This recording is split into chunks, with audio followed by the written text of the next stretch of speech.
Olá, que Deus abençoe sua vida. Estou gravando essa mensagem aqui para relatar o porquê que eu cheguei na Igreja Universal do Reino de Deus. Como estava a minha vida, a minha família, a minha casa. Cheguei na Igreja Universal com 12 anos e dos 10 para os 12 anos foram dos momentos mais difíceis que a minha família enfrentou. Nós somos em 6 irmãos, filho do mesmo pai, da mesma mãe. E a partir dos meus 10 anos, a partir do ano de 95, a nossa família começou a passar muitas perturbações. Nosso pai comerciante, precisava viver viajando. Nós estávamos ali, sozinhos, só nós e Deus. E nossa mãe. E havia momentos que havia muito desespero, porque nós víamos vultos, ouvíamos vozes. Inicialmente nós éramos católicos, mas também frequentávamos o candomblé por conta da cultura familiar. E nada contra católicos, candomblecistas, jamais, tempo algum. Estamos apenas relatando o que vivíamos, a fé que tínhamos e como os problemas surgiram para que viéssemos, então, decidir a buscar a profundidade da palavra de Deus e querer se encontrar com Deus. E não acredito eu que seja de fácil compreensão para você, mas entenda, havia um momento de desespero tão grande que casa de interior, zona rural, 20 quilômetros distante de uma cidade mais próxima, havia momentos que na metade do dia um mau cheiro, um odor, tipo de coisa morta, animal morto, cruzava a casa da porta da frente até a porta dos fundos. E pior que isto, ficava mudando de pé de árvore em pé de árvore. Havia momentos que um caía com dor de cabeça, outro não sentia as pernas, e não havia nada que resolvesse. A gente fez de tudo, envolvíamos com várias crenças, buscávamos em vários lugares. Eu fiz a primeira comunhão, tenho a catequese, buscava me aprofundar na palavra de Deus, mas eu não sabia de que maneira trazer Deus para a minha vida. Até um dia que a nossa tia, ouvindo uma programação da Rede Aleluia, vizinha à nossa casa, menos de 100 metros, uma casa da outra, e nós gostamos da música e começamos a procurar em que rádio estava aquela música. E assim que encontramos e finalizou aquela música, entrou a mensagem do Bispo Macedo, uma vinheta que diz: no momento que a humanidade sofre com tantos desamores.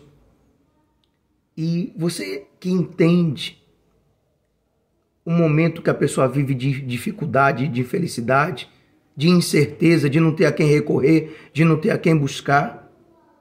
Então, a partir dali, nós ouvimos a mensagem de Deus. Depois que acabou aquela mensagem, um pastor entrou e começou a dizer que havia chance para mudar a nossa vida. E, incrível que pareça, começou a falar dos problemas que a gente passava, dor de cabeça constante, sensação de desmaio, dores pelo corpo. E não havia nada que resolvesse. Havia momentos que eu tinha dor de cabeça ao ponto que ia no médico. Meus pais me levavam no médico para tomar injeção de dipirona para poder amenizar a dor. E não passava, não havia solução. Houve um momento crítico onde eu sofri uma grave violência.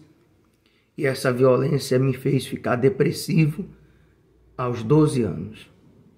E ali eu tentei suicídio, eu pensei em me jogar de um poço, tentei e me joguei de um carro em movimento. Eu queria morrer. Eu não podia contar o que houve porque era algo muito grave. Mas quando eu ouvi a voz do bispo na rádio dizendo que Deus se importa com a gente E quando o bispo orou, que eu tomei aquela água, parece não, Deus entrou e mudou tudo. Aquela oração me fez pensar em Deus. Eu buscava tanto Deus, eu queria tanto aprender sobre Deus, buscava Deus na Bíblia, mas não sabia como fazê-lo se materializar em mim. E quando o bispo começou a falar com uma palavra tão simples, de tão fácil compreensão, aquilo me mudou por dentro. Eu era agressivo, espancava meus irmãos, empurrava meus irmãos uns aos outros, e minha mãe não tinha paz, não tinha alegria dentro de casa. Mas quando terminou a mensagem do bispo, que o pastor falou que havia essa igreja numa cidade vizinha, a minha mãe, naquele final de semana, se arrumou, foi na casa da minha tia, na cidade, e na casa dessa tia lá, que ela foi ao domingo de manhã, que ela teve um encontro com Deus, ela se batizou no mesmo dia. Quando ela voltou para casa na segunda-feira, já mudada, coração leve, com a alma em paz, ela falava para a gente que a nossa vida ia mudar, que as coisas iam ser diferentes. E assim a gente fomos no outro final de semana e começou a nossa caminhada na Igreja Universal a partir de julho de 1997. 29 de julho de 1997. A partir daí, nós começamos a passar por um processo de libertação. Eu fiquei mais de um ano manifestando com espíritos, até entender como que eu faria para me libertar, já que se eu não fazia mais a vontade do diabo, ele não podia mais habitar em mim.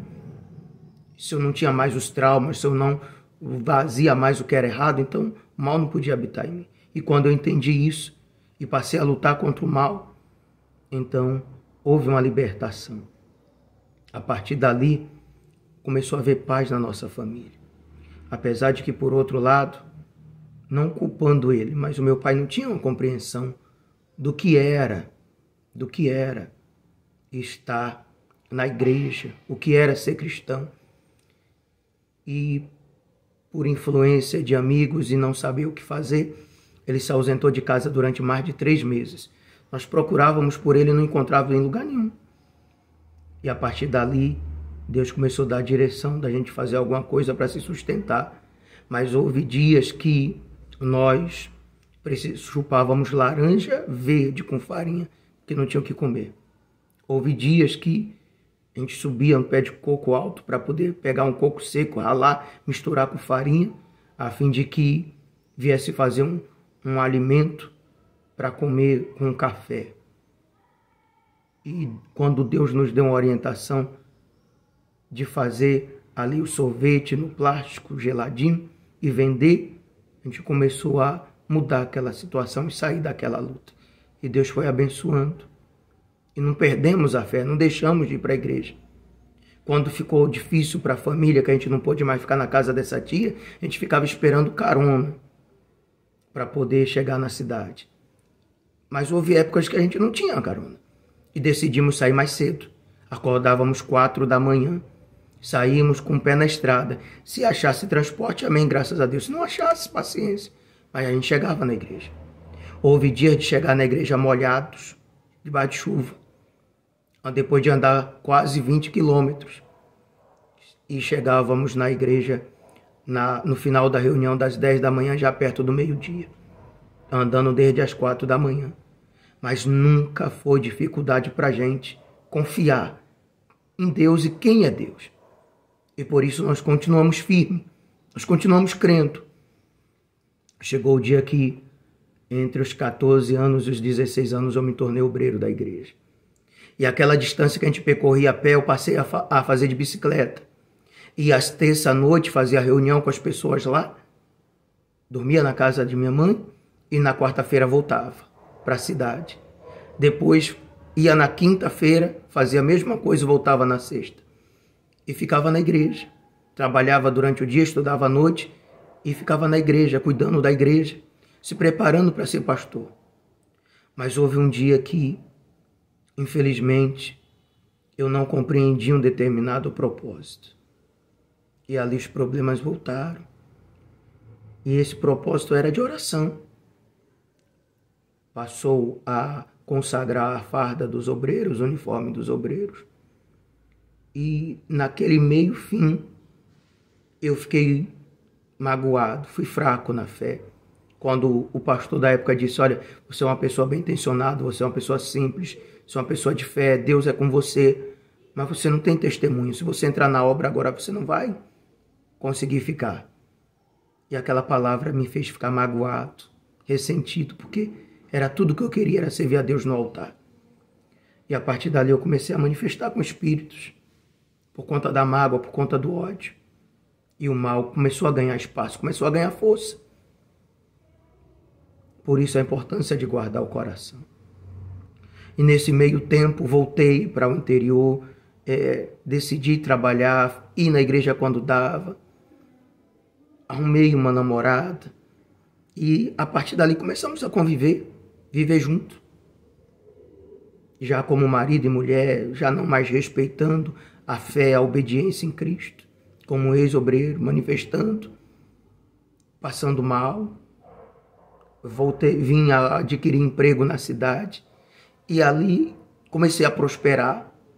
Saí de servente de pedreiro, carpinteiro, depois eu aprendi a profissão de carpintaria, depois me tornei encarregado, apontador das diárias das pessoas, encarregado de contribuir com a organização da folha de pagamento, fazer pagamentos. Começava a ter importância, valores, fiz um seguro de vida. Aquele seguro de vida, eu viria a investir um valor num banco e este banco iria usar aquele valor para ganhar mais dinheiro para si e quando vencesse o prazo, eu estando bem, vivo, é claro, receberia muito mais em cima daquele valor em que eu apliquei no banco. Só que eu coloquei aquela pessoa como única dependente. O mal entrou e aquela pessoa, movida pelo mal, começou a pensar em meios de ficar com aquele dinheiro. Ao ponto de chegar no dia em que ela chegou a fazer algo para mim, me alimentar à noite. E naquele dia ela colocou um veneno de rato numa sopa, onde eu me alimentei e passei a desenvolver várias enfermidades, náuseas, vômitos. Cheguei ao ponto de vomitar sangue. Jorrar sangue pelas fezes foi trágico, foi horrível. Isso durou alguns meses. Depois eu não entendi que pessoas procurou ir à minha casa, onde eu morava de aluguel, e tentou bater na porta. Eu estava fora, a alguns metros de distância, numa padaria. Estava comprando pão do café da noite e vi aquela cena de alguém descer do carro, bater na porta. A casa não tinha grade, deixei o vigia da porta aberto e o som estava tocando, música da igreja.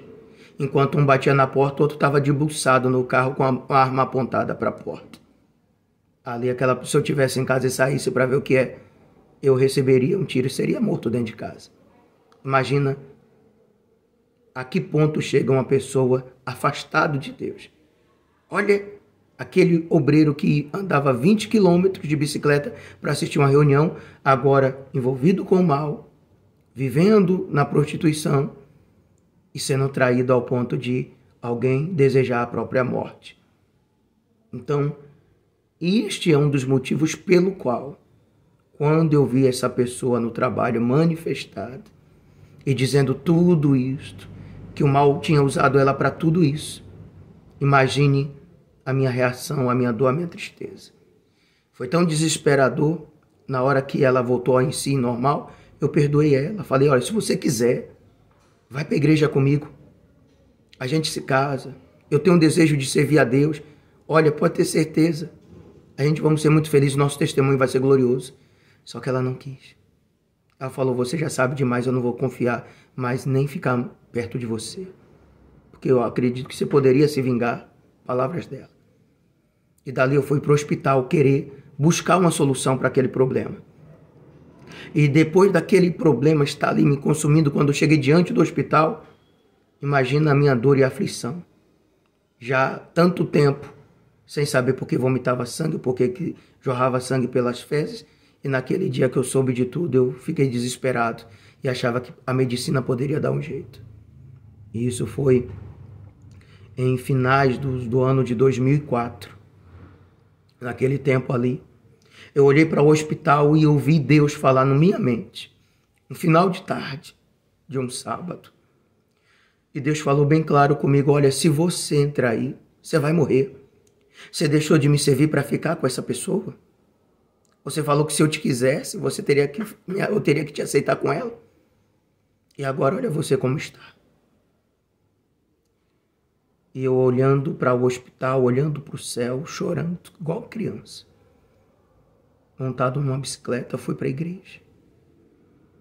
E ali, quando cheguei na igreja, eu dobrei o joelho no altar, não era horário de reunião, não era nada. Eu falei: meu Deus, eu não vou procurar médico, não vou procurar nada. Se o Senhor foi quem falou comigo, se o Senhor me deixar vivo, eu vou te dar a minha vida, todos os dias da minha vida, para te servir no altar. Da maneira que o Senhor quiser, da forma que o Senhor quiser. Eu não falei que eu iria ser pastor, não falei que eu iria ser obreiro, eu falei que eu iria servir a Deus, do jeito que Ele quisesse. E a partir daquele dia ali eu me dediquei. Daquele dia em diante, eu manifestei mais umas 2 vezes, mas quando o pastor falou: você é de Deus, creia nisso. Se você entregou tua vida para Jesus, o diabo não pode entrar mais nela. Agora é só você e Deus. E me voltei para Deus, iluminei a minha alma, busquei o Espírito Santo, pedi perdão a Deus, abandonei aquela vida de prostituição e me dediquei a servir a Deus, me dediquei às reuniões, me dediquei a evangelizar, me entreguei de corpo, alma e espírito.